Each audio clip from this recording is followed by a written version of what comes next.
So we're live? I think we're live. Yes, everything is saying live. So welcome to my Twitch channel. This is my D&D Salvage, where I go through old D&D supplements and see what kind of value they still can offer us. And I was doing some moving, cleaning my office, and came across a bunch of my old D&D stuff, and I found this thing. It is the D&D AD&D 2nd Edition Dungeon Master's Guide Rules Supplement Campaign Sourcebook and Catacomb Guide. Back in my day of D&D, they kept coming out with, I want to say, it felt like they came out with something like every 2 months. And it got to a point where it was just too expensive. Like, I have my copy here. I'm not sure if this is going to show up at all. Where is the price? This is not good video. Anyway, the price is $15, which in today's economy doesn't seem like that big of a deal. But I assure you, back in the 80s, late 80s, I'm not exactly sure when this was published. This actually may have been early 90s. Yeah, this is 1990. But that was still, I was in college. So I got this most likely at Graham Crackers in Naperville, Illinois. It was a lot of money for me. If we put it in terms of how many hours I had to work to buy this book, it was considerable. To that point, it was still valuable information. At least I felt like it was at the time. I was running a college campaign for my friends in college, and while in college I felt very confident as a dungeon master, I always felt like I was missing something. I tried running the game for some other people who play D&D, and they did not like my game style at all. Characters committing suicide, essentially jumping into wells and trying to kill their characters off, and I'm like trying to balance out. I'm not realizing what they were doing. Oh, hello, Jaja. Yeah, I've taken up streaming, even though I'm really just talking to myself. It's just we've gone so long without playing D&D. I started having D&D withdrawals, so I figured I can just yammer at the internet for an hour or so a week and talk D&D to myself. That's essentially what I'm doing here. So talking about the campaign source book and Catacomb guide, when I was cleaning out my office and I came across this book, I started flipping through it and seeing like, wait, there's still really good information here. And more to the point, I realized that when I am looking at D&D TikTok, looking at the D&D subreddits, GM advice, all the GM tips stuff on Twitter, these are the same problems. People keep trying to solve the same problems over and over and over. And it was solved way back when. And I'm sure we can look at Dragon Magazine and Dungeon Magazine, things like that were being published in the early 80s. And they were probably addressing the exact same issues. I remember they had a pretty good letters to the editor section, and they were talking about these very same issues. So what are we talking about? I really want to right off the bat, like we were talking about in D&D 5th edition about like the rule of cool and focus on the narrative. I remember when Vampire the Masquerade came out, it was like this big revelation of like, let's tell stories. Let's let this be about the story and the characters, and very character driven and not combat driven. And I'm like, D&D was doing this. And admittedly, D&D was doing this in response to the competition that was coming out, Shadowrun, various other. In fact, 1990, Vampire the Masquerade was on the horizon. So we knew that there was a desire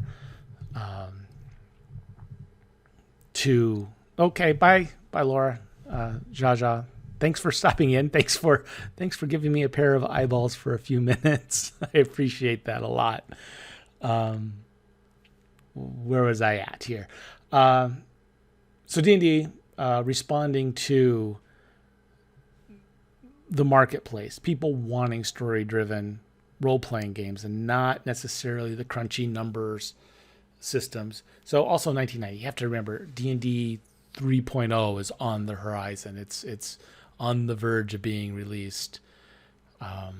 So TSR, was it TSR at 90? Yeah, it was still definitely TSR in 1990. It didn't get purchased by Wizards of the Coast till a couple years later. So this was definitely on their mind. They were trying to address a desire in the community for more storytelling. But right off the bat, and this was even in first edition, when the rules get in the way, get rid of the rules. In the case, as it says here, in case one hasn't realized it by now, adventure role-playing is a form of orchestrated storytelling, almost improvisational theater, where the actors make up their lines just before they speak them. That's the essence, the core of D&D. It goes all the way back, and again, pretty much every role-playing game rule book printed in the 80s had this reference, and the reference was about playing cowboys and Indians, playing make-believe with your friends, running around, cops and robbers, even playing house, to put it in a very, like, everybody played house. My sisters and I, we lived on a house on a lake, lived in the house on a lake with a big beach, and we would go down and we would draw our dream houses in the sand and kind of laying out floor plans. And honestly, that is where my love of mapping comes from. Creating houses, creating all that came from having this giant whiteboard, this sand, empty sand that I could just sketch out anything I wanted.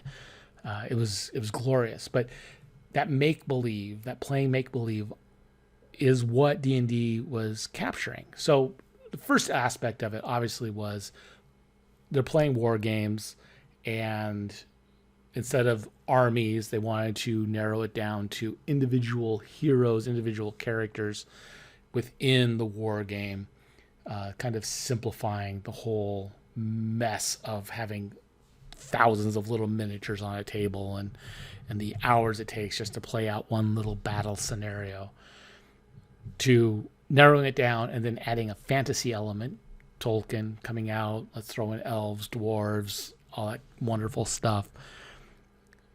But at the essence of what they were doing was that they wanted to become fantasy characters. It was make-believe.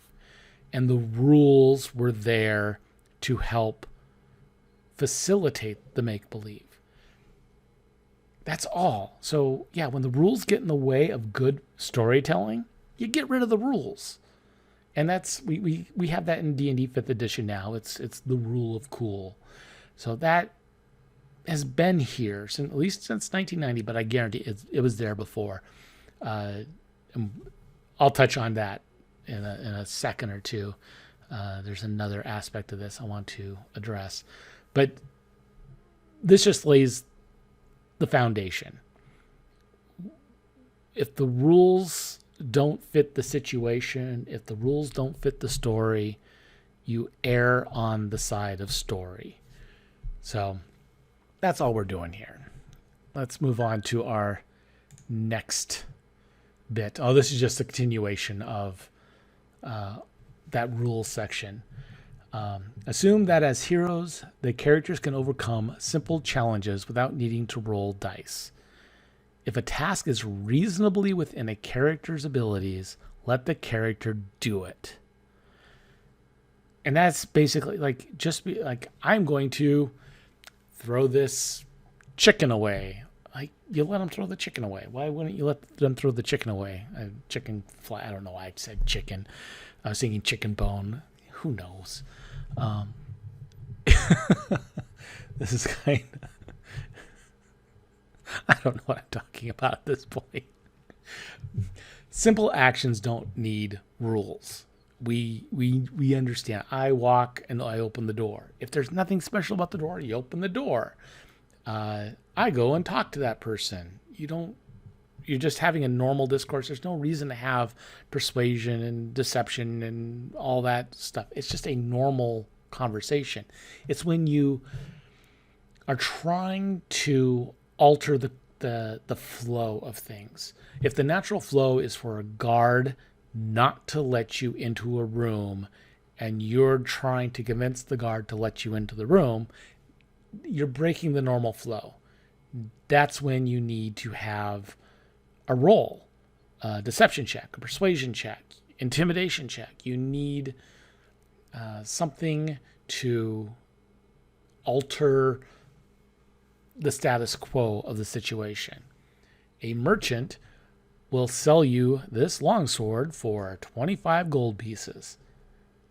You don't want to pay 25 gold pieces. You want to pay less. You want to pay 15. Now you have to convince the merchant to go against the normal flow. That's when you need to have a roll. But if you're just willing to pay the 25 gold pieces, then that's not even a role-playing encounter. You just say, I'm going to buy the longsword for however much it costs. So not every interaction needs to be a role-playing scene. In fact, I like to offload a lot of the shopping to off-screen, off-table time.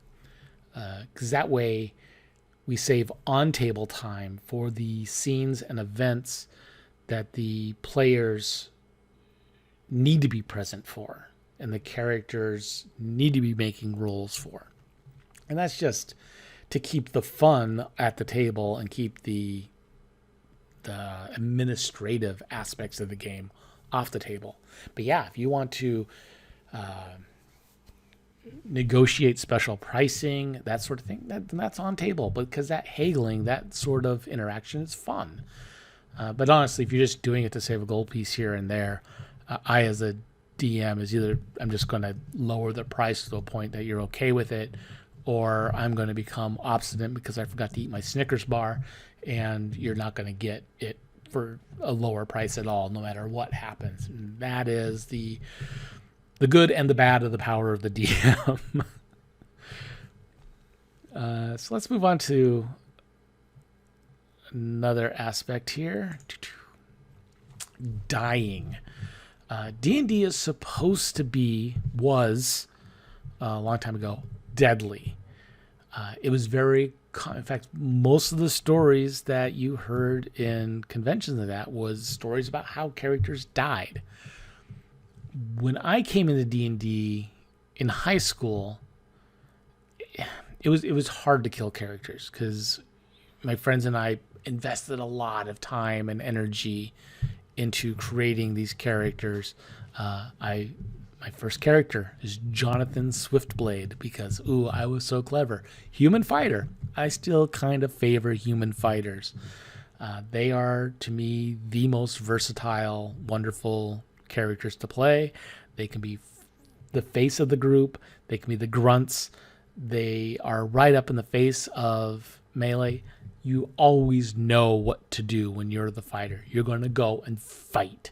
You're going to be in the face of whatever creature, monsters, whatever. But then you also get great role-playing opportunities because you're not tied into a lot of the nonsense stuff.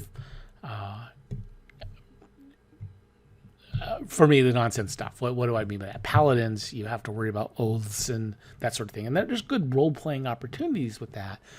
But you're kind of channeled into that specific kind of role play. Your obligation to your god. Warlocks, your obligation to your patron. Druids, you're stuck as the nature hippie kind of character. I'm over generalizing. I realize that. I don't mean it to be. I'm not speaking negative about any character. I just know, from my point of view, the less entangled I am with the weirdness of a character, the better I am. So my issue of rogues, who are also wonderfully unentangled, is they have no hit points. Yes, they can evade everything. Yes, they're wonderful strikers and they can do a tense amount of damage in one shot. But they suck at being hit. And that's why I like my fighters. I can get up there. I can wear them full plate. I can take a hit, give a hit. Like, it's wonderfully straightforward. Okay, I've gotten off track. Dying. So I never really was involved in D&D where characters died. My most notable death was a one-shot playing with a friend, and it was, I can't remember the full detail of the story, but I remember the death point. We were seeking the wand of Orcus, and we were at this trap wall where there's a riddle, and I remember this distinctly. Like, everyone is trying to answer the riddle and giving the wrong answer, and they're dying. Wrong answer, death. Wrong answer, death. And so I'm like, I think I know the answer. I'm going to give the answer, and I'm like, and I don't remember which one it was, but I'm like, is it death? And I'm the last one. So if I die, it's a TPK, total player kill, total party kill. So I just go, is it death? And the DM looks at me and says, what did you say? And I interpret it as that he heard me. He heard me, but he was basically saying, no, that's not the right answer. Try again. And there was only two possible interpretations of the riddle, and the other was life. So I'm like, was it life? And he's like, no, not life, it's death, and killed me. And I'm like, no. And I just thought he was doing a DM thing of, oh, I said it wrong. He's trying to avoid a TPK. So it was my metagaming of the situation, and I was wrong, and my character died for it. I don't even remember that character's name. I just remember that situation. Always stick with your gut, because at least if you die with your gut, you're holding true to yourself. So, dying. This rule book, the campaign sourcebook and Catacomb guide, was saying that while D&D is supposed to be fatal, and death is the punishment for failure in a fatal situation, it doesn't have to be.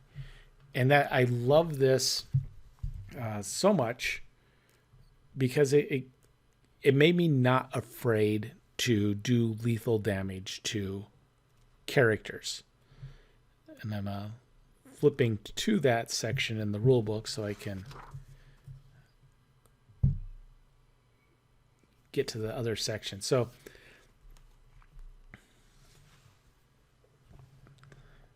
what we're talking about here is the DM might help a character cheat death in one of the following ways. The character collapses into unconsciousness. Instead of killing the character, his foe's last blow stuns him. The NPC or favored animal companion sacrifices his life for the character. That, I would never do that. That feels very cheap. I said never. I can imagine specific situations in which I would do that, but boy, that would not be my go-to, and because that really feels like a Deus Ex Machina moment of my trying to save the character. a dead character's companion, find a one-shot device or NPC who can bring the character back to life. Now, I've used similar things. I've cursed characters only to provide a way for them to be uncursed, or like recently in a previous campaign I just was running, had a character who got an encounter with a ghost and aged. It was the only human character in the party and aged from early 30s into her 80s. Not the worst thing. D&D did away with all the negative modifiers for aging. So you're just now an 80-year-old character, which is great. But I had planned for this. Really, the test was, do they continue with this aged character if this happened, or do they retreat out of the temple and seek immediate help?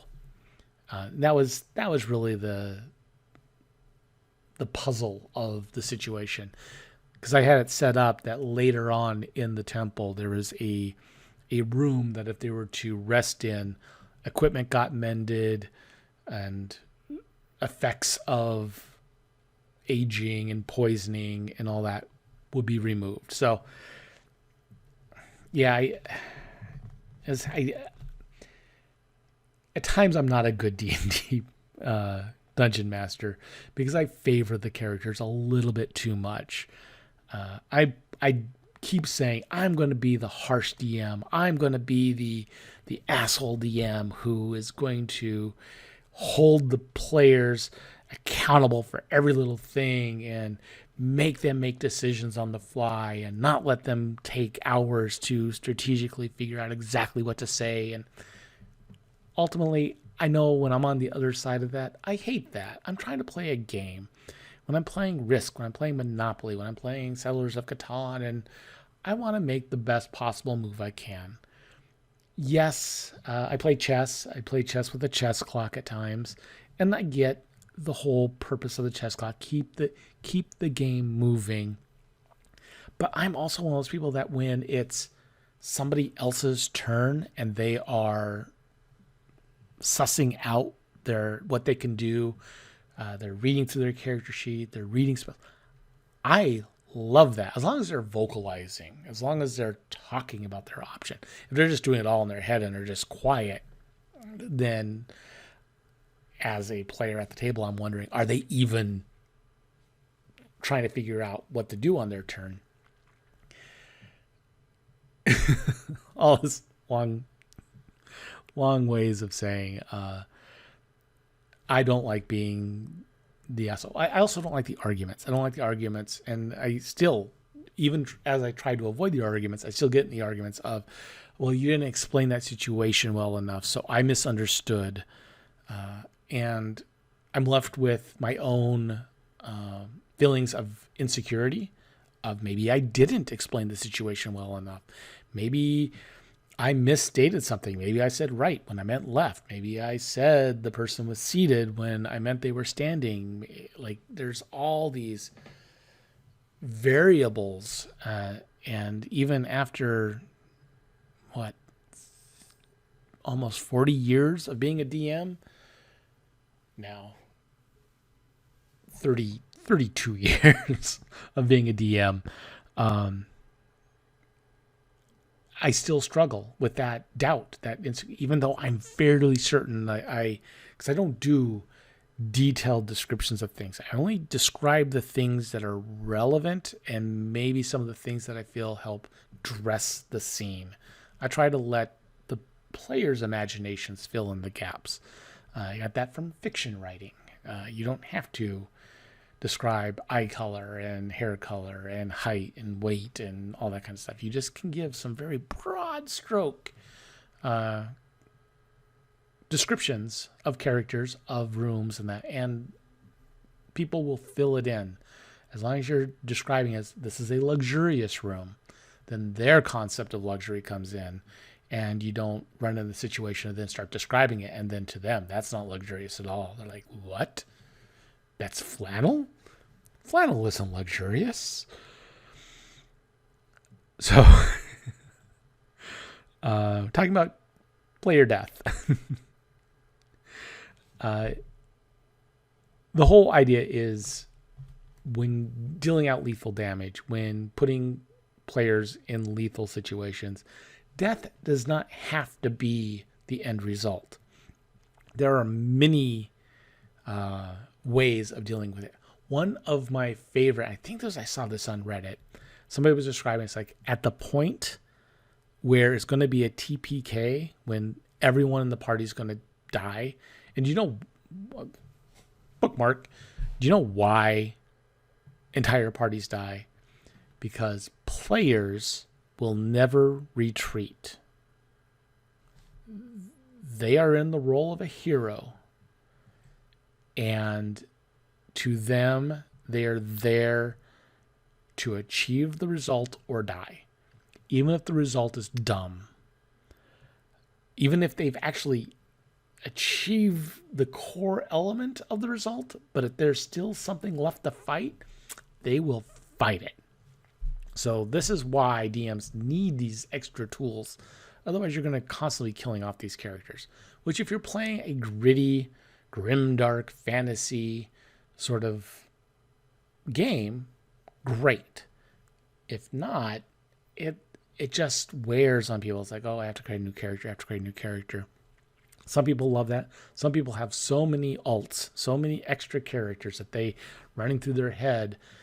But it takes time to get them situated within the campaign world, to get them interacting with the other characters, that you just don't want to waste that. You don't want to have 2 or 3 sessions with a character, just finally get them in the groove of something, toss them out, bring in a new character. In my current campaign, I am treating it much like a soap opera. So I'm expecting character death. I'm expecting characters to move on. I'm expecting a rotating cast to a certain degree. I'm trying to make it as easy as possible. If somebody says, you know what? I've been looking at this specific kind of character build, and I would love to test that out. Like being able to allow them to bring it in. So I'm not doing a Tolkien-esque epic fantasy kind of thing. It is very character-driven, very small plot, if that makes sense. There's still epic, heroic things to accomplish, but it's on a smaller scale. It's not saving the world kind of thing. It is saving this county, this kingdom, this city. Still pretty epic, but not global destruction of the world kind of stuff. So the whole back to character death. I am full of tangents. Character death. You don't have to kill the characters. You can... Oh, sorry. I'm talking about the Reddit thing I read, where right at the point of TPK, you stop the session.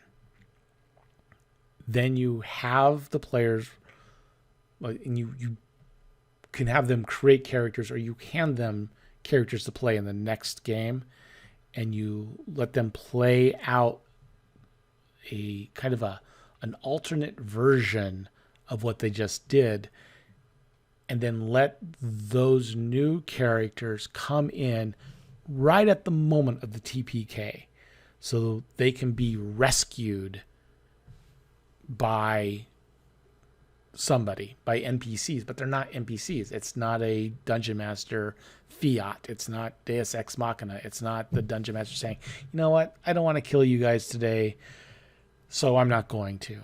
Like, they've earned it. They've earned it because they played the rescue, and that then creates additional role-playing opportunities.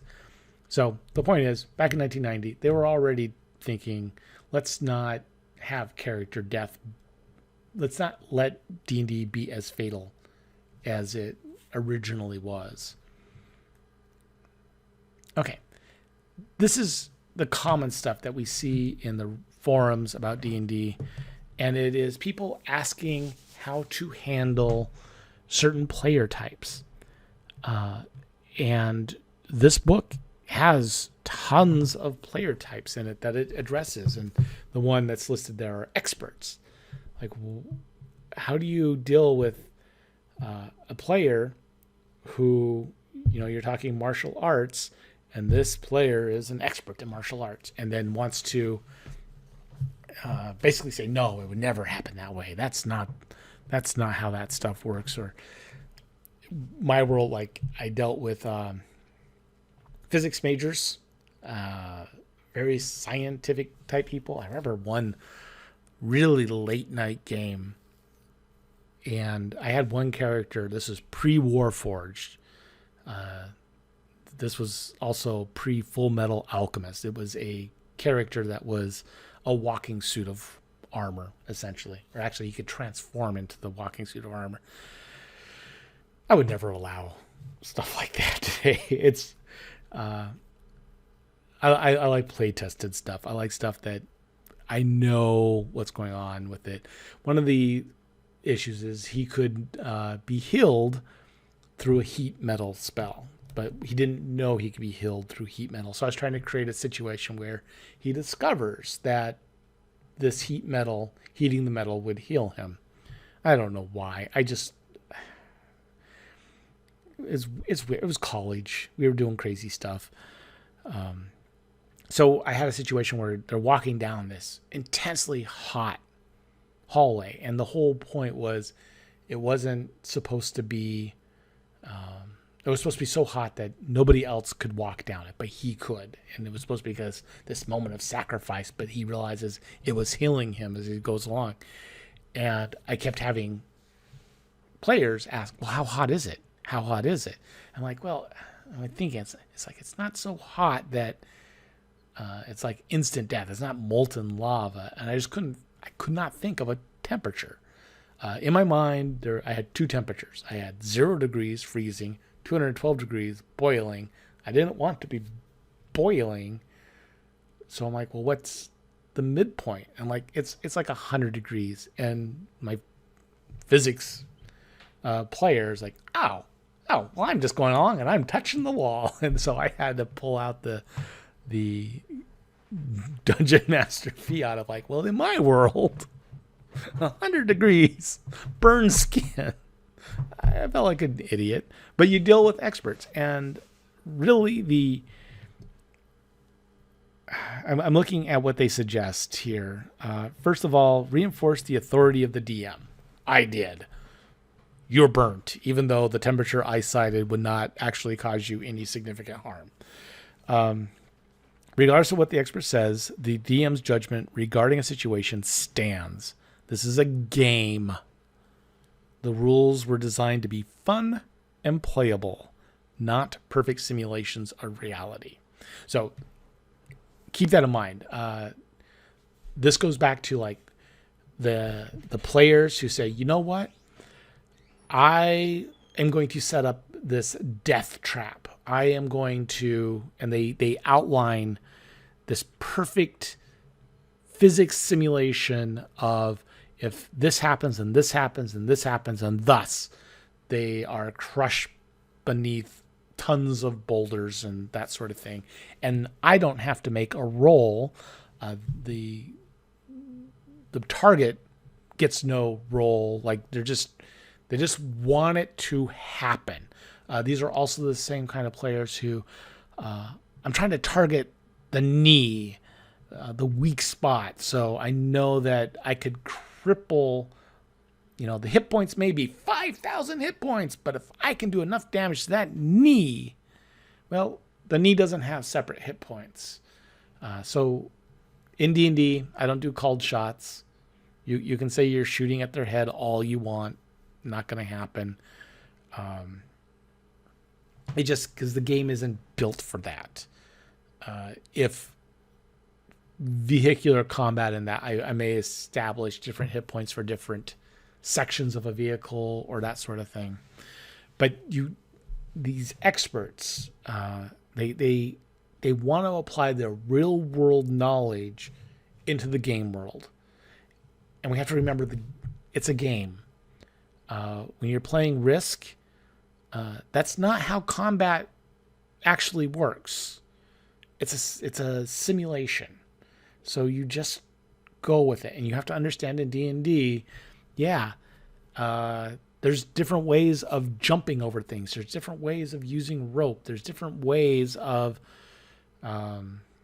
seducing people. There's different ways of lying to people. But the rules are simplify all that.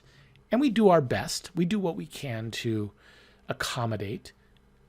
Remember, the first thing that we were talking about up here is if the rules get in the way of a good story, get rid of the rules. So yeah, you know what? If it's the final hit that's going to kill the monster, and the player is saying, "Oh, I'm doing a called shot to the head," yeah, guess what? That worked. It was the final hit. It was the fatal hit. But if the monster still has a ton of hit points, what's a headshot? And that's where the reality starts hurting the players. Like they get into an issue of, but I just did this lethal amount of damage to their head. Shouldn't they be dead? And it's like, that's not the game. That's not how the rules work. I'm sorry. But we can play around with that. So second, and only if necessary, gently inform the player that his character probably would not have that type of information. And third, the DM has to accept that he himself is not the last word on every subject. This is key. This is where I really hate the memes of I'm a DM, I'm God. Those kind of aggrandizement of the DM. DMs are not any more omniscient, powerful, anything than any other player at that table. And we're all playing the game together. We're all trying to have fun together. So the DM is the arbiter of the rules, because somebody has to have the final say. The DM has the final say. Guess what? If the DM is always being a jerk about the rules, always just asserting the DM's authority overrides everybody at the table. If everybody at the table is saying, no, this is how the rule's supposed to work, the DM better listen up. The DM better listen to his players, because guess what? The players sometimes have a deeper knowledge into their character and the character's ability than the DM does. So I love that. So the DM has to recognize doesn't have the full knowledge of everything. Other people will probably know more about aspects of his world than he will ever have the inclination to even research. Look upon those players as resources, not as thorns in the side. If a player brings up a point of realism that might be a useful part of the game, the DM should offer to work with him to design rules variant that incorporates this knowledge. Because why not? If you have an expert on something at your table and their expertise, their additional knowledge about something could bring more entertainment and more joy and more fun to the table, then sit down and listen to them and figure it out and make the game more fun for everyone. And I'll tell you what, that player is going to be more invested in the game because they have put a part of themselves into it. I'll do a whole other stream on that, maybe when I actually have people watching. The whole idea of getting the players to help build the world. And again, this book does that. It encourages that. It encourages involving the players in world building. And that's what I have done. Pardon me while I take a sip of a libation here. Tasty. I'm doing that in this campaign. I am trying to actively involve my players in building out as much as possible. So I laid out a very broad framework for my world. And from that, I'm having the players ideally fill in the niches, knives, fill in the cracks and crevices in which, the gaps in which their character exists, and help flesh it out more. That's my goal, because they will own this little section of the world. They become the authority on it. Like I hand over entire concepts to them. And now I for some reason, I'm starting to look at myself in the camera and playing with my hair, which is an awful thing. And my nose starts itching and everything is going crazy. Deep breath. Okay. The point of it all is I have completely lost track of what I'm doing. The least professional D&D stream you have seen all night.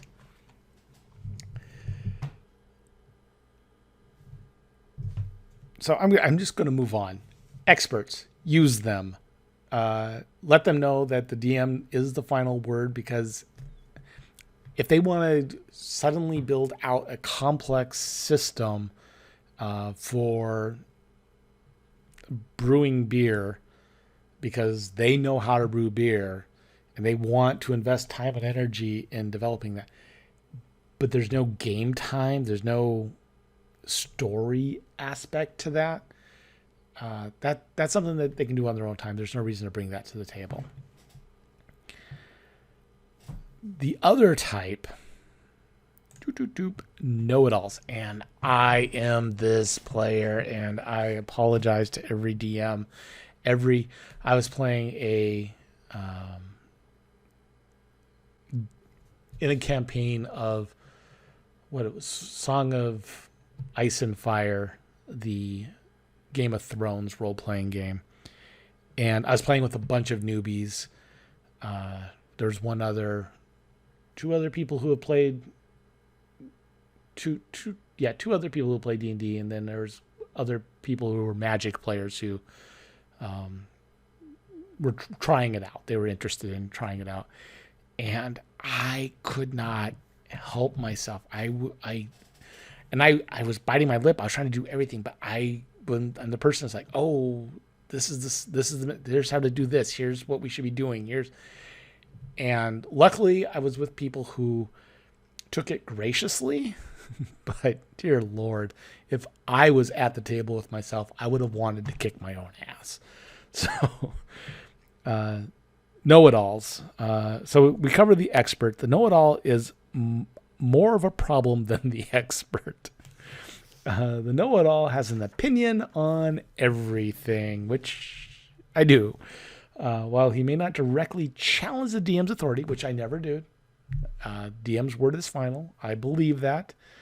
He often wants to play his characters in light of his own knowledge, which I at least was playing a maester character who was supposed to be erudite and knowledgeable on all things, but he was also super, super frail and could not participate in any combat kind of things, and ended up not being able to do anything but be the annoying player at the table.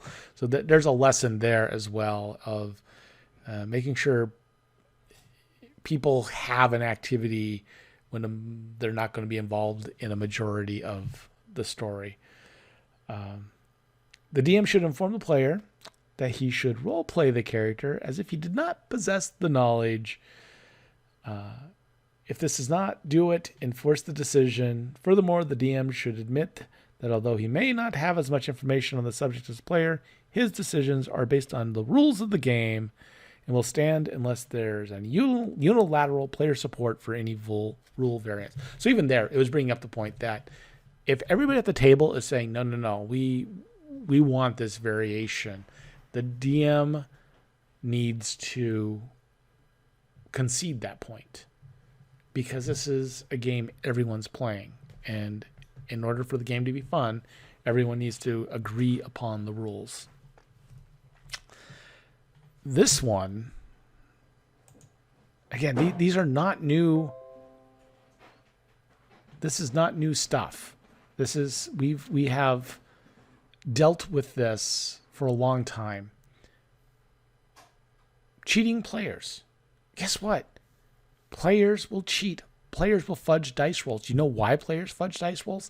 They don't want to fail.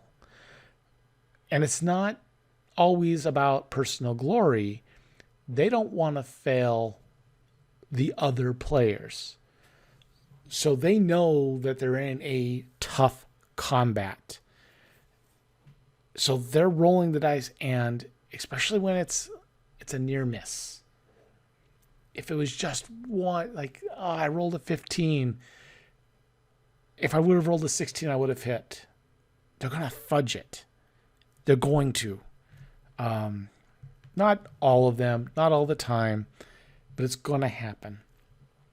Really, as DMs and as other players at the table, what we need to be looking out for is when it becomes habitual. So what this is calling out is really somehow, for some reason, some players think it's okay to make up their own dice results. Yes, it improves the game outcome for their characters, but it is the character who always wins, who always does what he needs to do as well as it can be done, as fun to play as one who occasionally messes up. I totally messed that up. Don't listen to me. The whole point is, messing up is where the fun of the game comes in, even if it does lead to character death. That's where the story is. The story in D&D, we aren't telling the story of Achilles. These are not Greek hero stories. I don't know exactly the nature of it. I guess this is more of the comedy kind of style. Failure is fun. It doesn't feel like it in the game. What's fun in the game is succeeding your die rolls. But what you remember long after is, okay, no, let me, yes, epic successes you remember. But it's when things screwed up, when somebody failed an important roll, when wild magic created the worst possible outcome, when somebody critical failed at a critical moment. These are the stories that will be gripping because it's how you overcome that failure. Those are the obstacles that the DM isn't putting in front of you. Those are the random obstacles of life. Not like you get it's a game. It's not life, but it is those random moments that you have no control over, and that's what becomes fun. It's like, wait, we were hoping that thing was going to happen, so this other thing our plan would work, and that thing didn't happen. And now our plan is foobar. What do we do? And that's where the fun comes in. Oh, I'm going to deceive the merchant so I can sneak into the back room. You didn't, and now the merchant is calling the guards. You could have fudged the die roll and got in the back room, and boy, everything goes along exactly as you planned, and great. Boring. Failure is fun. And for the players who feel a need to cheat, I don't understand it. So in my game, everything's blind die rolls. We play D&D Beyond. D&D Beyond now has at least you can share your dice rolls. But my players have invested in dice. They have great, wonderful dice that they want to use. And God love them, they should be using the dice that they have. That is... Math rocks are fun. Rolling that dice is fun. The clickety-clack is fun. So roll those dice. And I don't want them to have to pan the camera and all that nonsense. Trust them. I trust them. But I also monitor. I keep track of D20s or 20s, critical hits. That ultimately in certain situations, like if somebody is always rolling 20s, especially when they don't know what the AC modifier is for the monster they're attacking.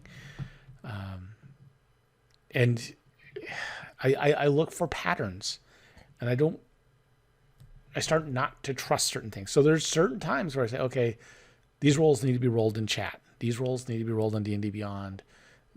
This needs to be done where I can see it. It's a punishment. It's just because I am not trusting those die rolls. So I now 100% roll everything in the open, because I found that DM desire not to kill the player characters was too much. I was always like, if I'm attacking a certain character and it's a critical hit or something bad happens, I want to pull it back. It's not going to hurt as much. If I'm rolling in the open, then they know I am not playing favorites. They know I'm not bullying somebody, that I'm not attacking somebody for no good reason. I do try to randomly select who gets attacked for dumb monsters. Smart monsters go after the characters who could do them the most harm. Go after controllers, go after wizards, that sort of thing. I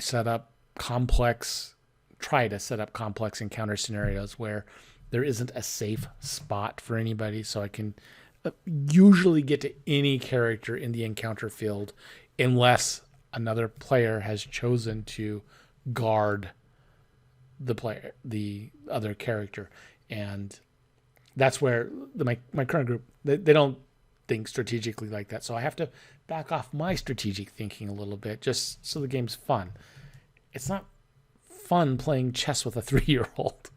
And that I am not saying my current players are 3-year-olds. It's just they're playing the game not for military simulation. They're playing the game to have fun, to be with friends, to explore interesting characters, to have an interesting communal storytelling time.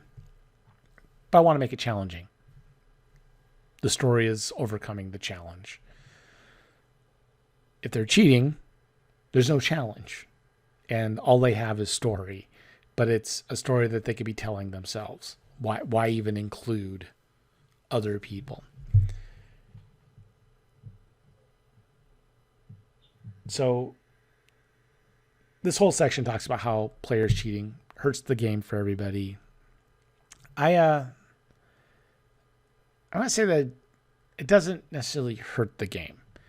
It just makes the game less, especially if other players realize the character is cheating, the player is cheating.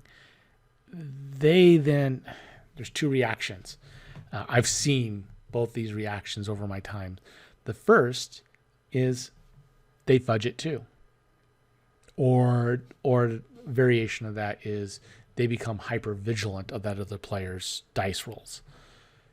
The other is they take it on themselves to create, these are the neutrals, to create balance.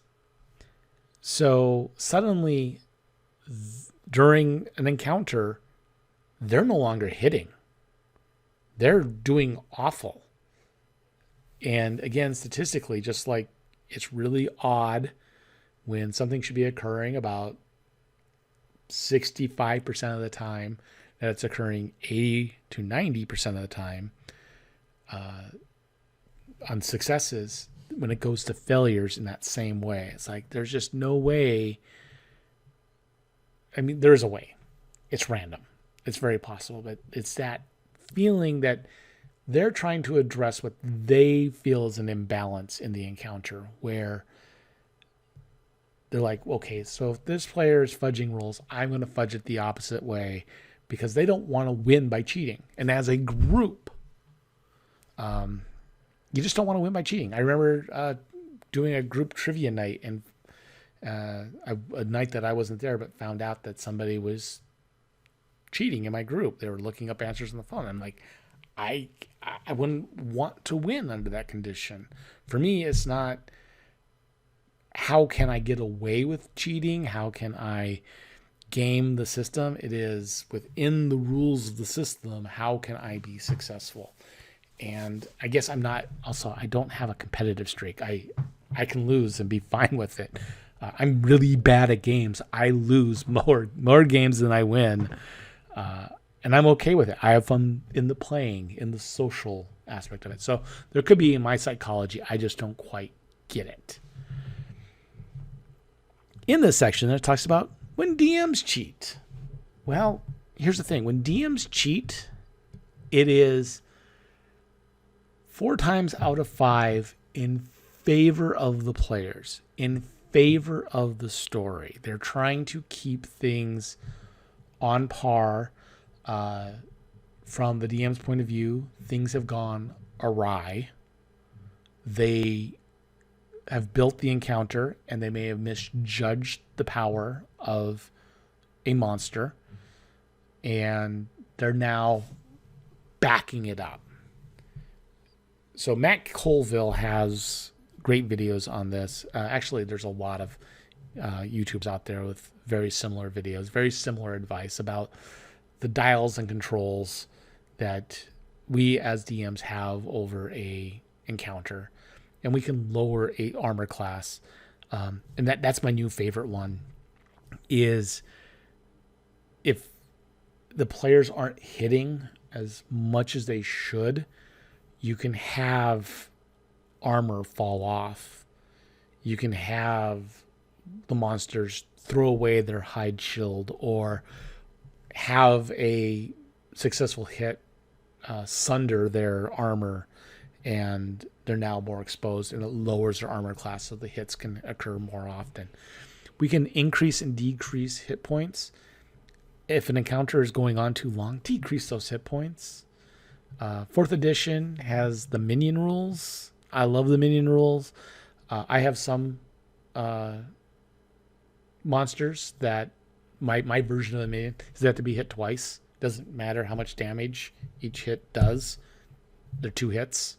2 hits and they're out. Unless there's other situations, like if they're hit by a fireball, and it's doing a wipeout, it's whether or not they make their saves or not. But it's really just, I don't like lingering combat. I like to start combat fast and end it fast. So when I cheat as a DM, I don't cheat die rolls. Why roll the dice if I'm just going to choose what the number is? The whole point of rolling the dice is to let the random numbers. I've never fudged a die roll. I just have seen no reason to fudge a die roll, but I'll fudge everything else to keep the encounter interesting. I will throw in a lair effect, even if I wasn't planning to have a lair effect. Just if the encounter was going too fast, I will have monsters run away all the time. Like, just get the encounter done. That's an opportunity later on. So the whole point here is this book, as part of this D&D salvage operation, covers so many different aspects, from how to handle players who don't show up, how to handle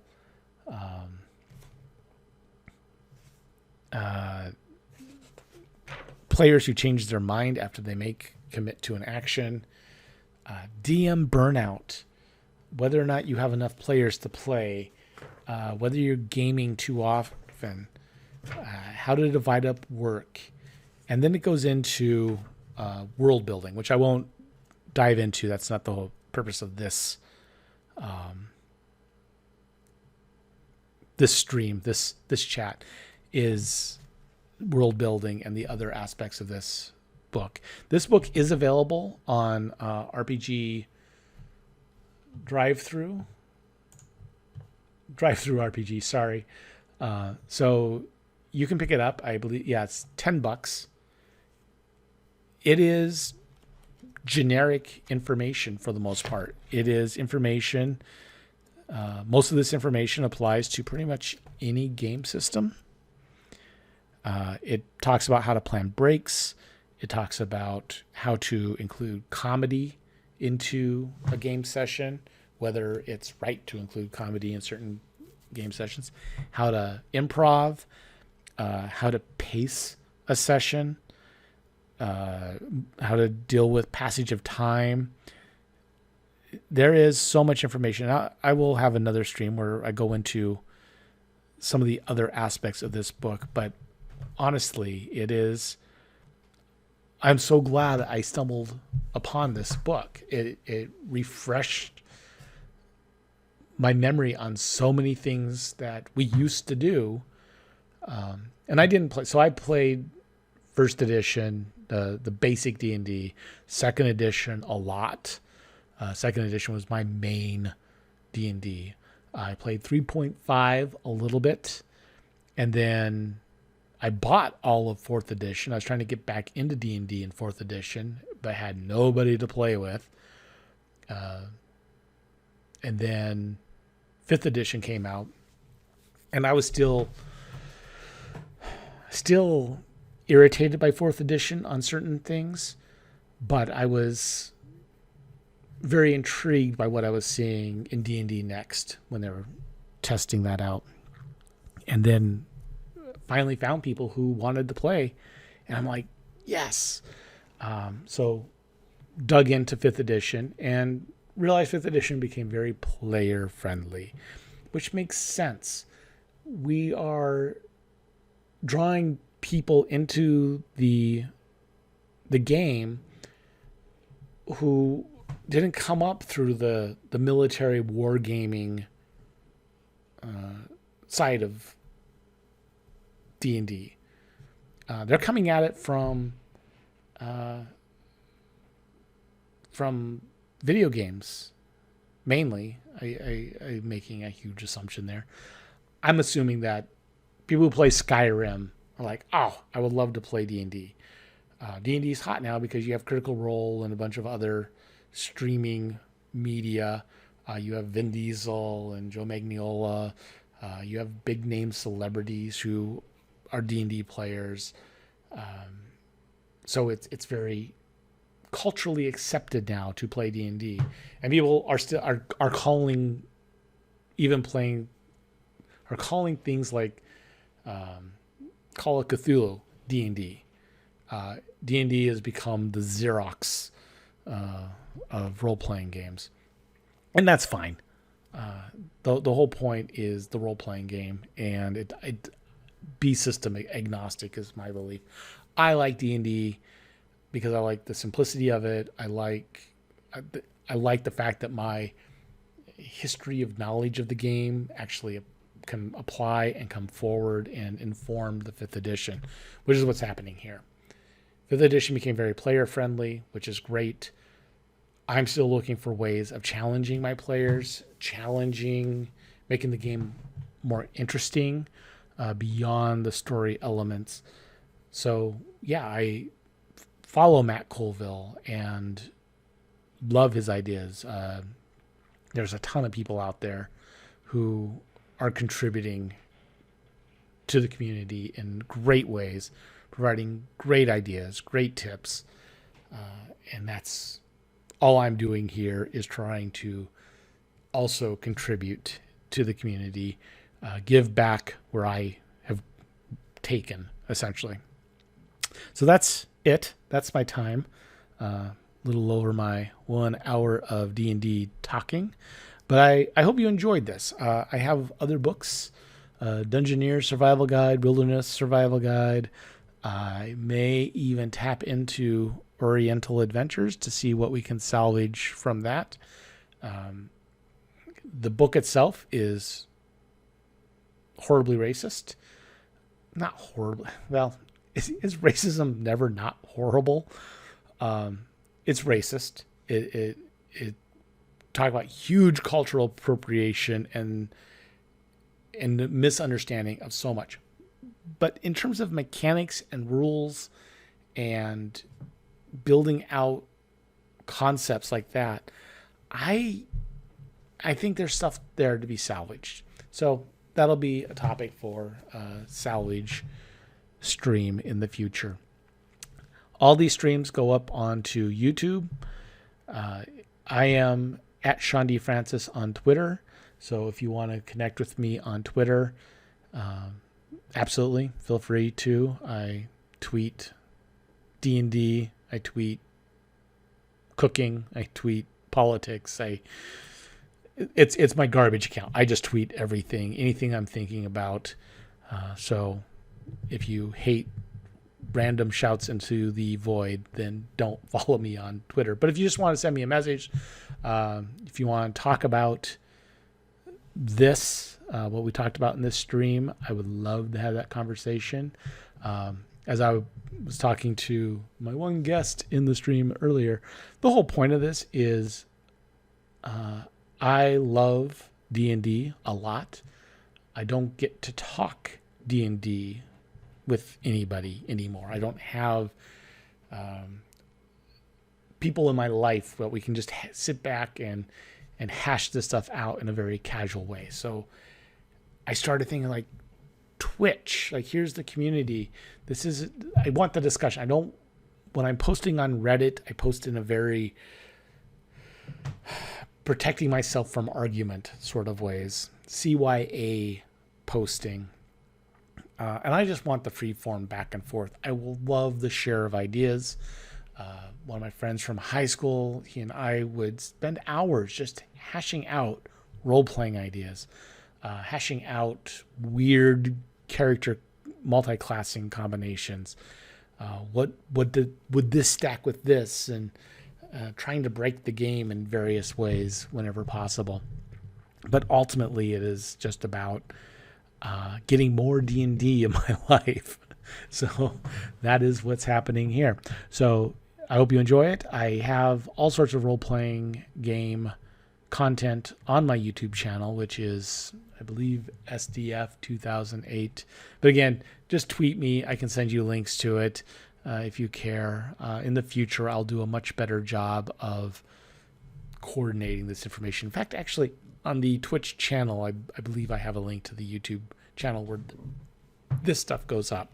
One of the other things I am doing for D&D content is I am building a funhouse dungeon, a massive mega dungeon of traps and puzzles and encounters. Usually do 1 or 2 rooms in this stream. You can contribute with that. I love to solicit feedback from people. This is not a dungeon that will be used in my current campaign at all. I do one-shots. Probably won't do a mega dungeon for a one-shot. That just wouldn't work. But I'm just thinking of ways that I could use this in the future. Maybe its own campaign in the future. But I do one-shots. So if you're interested in ever doing a one-shot, contact me, and I will then, whenever I plan out a one-shot, my rule is I contact friends and acquaintances, people I've gamed with in the past, and then open it up to everybody else. And I try to keep the table size to about 5 players, and it goes for about 5 hours. And I try to have a theme of sorts so you know what it is going into it. And if I haven't played with you before, then you have to use a pre-generated character just so I have an understanding of what's happening with that character. If I have played with you, then you get to create your own character, and there's just a mild sign-off that it goes through just to make sure that you're not bringing in anything that I know would break the adventure that I had planned. But that's about it. I'm going to sign off. I hope you all have a great evening. The other type of stream is going to be campaign diaries. So we play D&D about every other Sunday. And after those games, about an hour after we finish, eat some dinner, hydrate, do that kind of thing. I'm going to pop onto the stream and just chat about the game. No spoilers for my players. Ideally, I will be able to get some of my players to join, and so we can talk about their character decisions and that sort of thing. And all this, this is what's coming. It's happening. Is I want to start streaming D&D. My players, when they signed up, did not sign up to be on a D&D live stream. And in general, I would not want to subject them to the public in that way without their full 100% sign off saying, yep, I'm 100% cool with it. So I'm not springing that on them. But I figure, do this kind of easing in. Something may happen. If not, I will definitely live stream some one shots. I think there's a lot of fun in that. And there's a lot, I've learned so much watching D&D streams. Just how to handle certain spells, how to handle certain encounters, how to handle massive combat, environmental combat. I think I have some great ideas and great ways of handling these situations. So I want to bring that to the public as well. So not that the world needs yet another D&D live stream, D&D podcast, whatever. There's a lot of them out there, and only a handful of them are good. But hopefully I can be one of them. That's the goal. I'm going to say goodnight now, and I will talk to you in the future.